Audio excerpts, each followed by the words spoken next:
I've just done an operation with a right total hip replacement.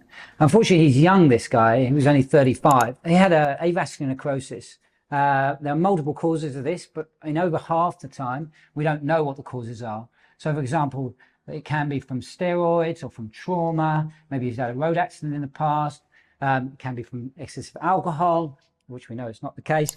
Now, we know that 50% of the time, we don't find the cause, and 50% of the time it happens in both hips. And sure enough, I replaced his left hip 8 weeks ago, and he was really happy with that, got him out of a lot of pain. And then unfortunately, he then started suffering on his right hip, and quite significantly where he couldn't do his duties. A cut inside the femoral head, you can see quite clearly that it's white. It hasn't been receiving a blood supply. And as a result, he's been getting a lot of pain and symptoms from this. I initially tried to drill hit. The idea of this was to sort of stimulate the area to regenerate some bone marrow within the actual head itself.